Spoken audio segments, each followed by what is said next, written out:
Hello दोस्तों, राधे राधे, जय श्री कृष्णा, हर हर महादेव। भारतीय दर्शन में भाग्य को एक ऐसा मंत्र माना गया है जो मनुष्य के कर्मों और उसकी आत्मा के पथ से गहराई से जुड़ा है। श्री कृष्ण ने भगवत गीता में स्पष्ट किया है कि मनुष्य अपने कर्मों का निर्माता है, लेकिन साथ ही उसका जीवन ब्रह्मांडीय नियमों और अदृश्य शक्तियों के द्वारा संचालित होता है।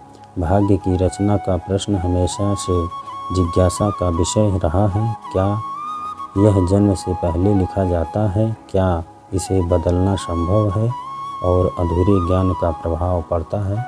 आइए पूरी कथा विस्तार से सुनते हैं। वीडियो अगर अच्छी लगे तो लाइक करिए, चैनल पर पहली बार आए हैं तो सब्सक्राइब करिए। दोस्तों, एक बार देवताओं के लोक में एक आत्मा अपने अगले जन्म के लिए तैयार हो रही थी। यह आत्मा, जिसे अर्जुन नाम दिया गया था, अपने पिछले जन्मों में अच्छे और बुरे कर्म के मिश्रण से एक संतुलित स्थिति में थी। तुम्हारा भाग्य तैयार है, चित्रगुप्त ने आत्मा से कहा। तुम्हारे कर्मों का फल है, लेकिन याद रखो तुम्हारे कर्म इसे बदलने की शक्ति रखते हैं। अर्जुन ने पूछा, क्या यह भाग्य अस्थायी है? चित्रगुप्त ने मुस्कुराते हुए कहा, भाग्य अस्थायी नहीं है, लेकिन इसे बदलने के लिए तुम्हें पूर्ण ज्ञान और दृढ़ निष्ठा की आवश्यकता होगी। आधा अधूरा ज्ञान तुम्हें गुमराह कर सकता है। जैसे ही अर्जुन ने मनुष्य के रूप में धरती पर जन्म लिया, उसके जीवन में प्रारंभिक दिन संघर्षमय रहा। उसने गरीबी और कठिनाइयों का सामना किया। एक दिन जीवन के दुखों से थककर उसने भगवान की प्रार्थना की, हे प्रभु, मेरा जीवन इतना कठिन क्यों है? क्या मेरा भाग्य पहले ही लिखा जा चुका है? श्री कृष्ण ने उसकी प्रार्थना सुनकर दर्शन दिया। उन्होंने कहा, अर्जुन, तुम्हारे प्रश्न का उत्तर तुम्हारे कर्मों में छिपा है।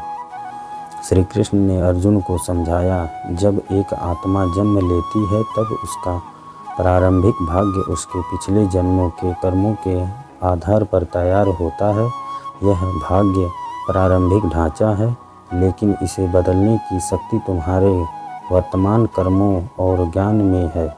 उन्होंने आगे कहा, अधूरा ज्ञान विष के समान होता है, क्योंकि यह तुम्हें भ्रम और अहंकार में डाल सकता है। उदाहरण के लिए, यदि तुम सोचो कि सब कुछ भाग्य पर निर्भर है और कर्म का कोई मूल्य नहीं है, तो तुम निष्क्रिय हो जाओगे। अर्जुन ने पूछा, हे केशव, अधूरे ज्ञान से बचने के लिए मुझे क्या करना होगा? श्री कृष्ण ने कहा, सत्य को पूर्ण रूप से जानने का प्रयास करो।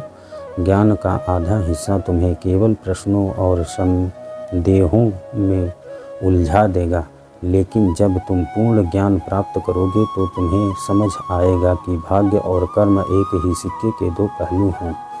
अर्जुन ने अपने जीवन में कई चुनौतियों का सामना किया। वह हर बार कर्म योग का पालन करता रहा, जैसे ही श्री कृष्ण ने उसे सिखाया था। धीरे धीरे उसने महसूस किया कि उसका जीवन बेहतर हो रहा है।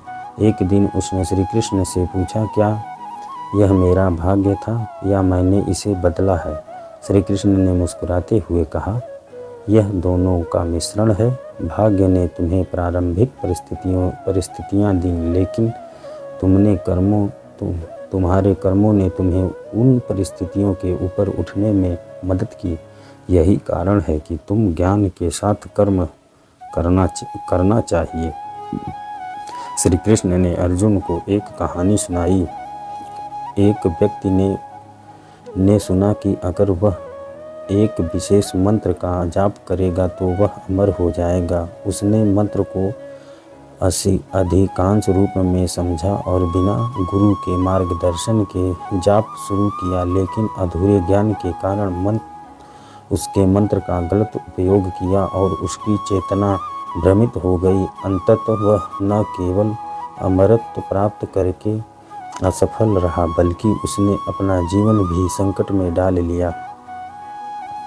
श्री कृष्ण ने अर्जुन को समझाया, भाग्य और कर्म का रहस्य समझना भी मानव जीवन का उद्देश्य है। यह केवल ज्ञान, कर्म और शक्ति के मार्गदर्शन पर चलती है। संभव है कि यदि तुम अधूरे ज्ञान से बचकर पूर्णतः की ओर बढ़ोगे तो तुम अपने भाग्य के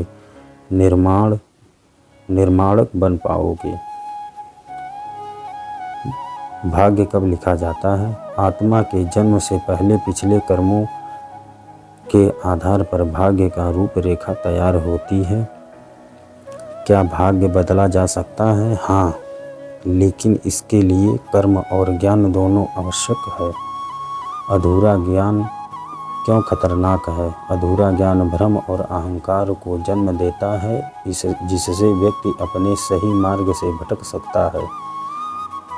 श्री कृष्ण का संदेश: कर्म करो, फल की चिंता मत करो, ज्ञान प्राप्त करो, लेकिन इसे पूर्णतः के साथ समझो। यही जीवन का वास्तविक उद्देश्य है। यह कथा न केवल भाग्य गुण रहस्य को समझाती है, बल्कि यह भी दिखाती है कि ज्ञान, कर्म और भक्ति के माध्यम से मनुष्य अपने जीवन को कैसे सर्वथा स्वार्थ बना सकता है। कथा यहाँ समाप्त होती है। हर हर महादेव।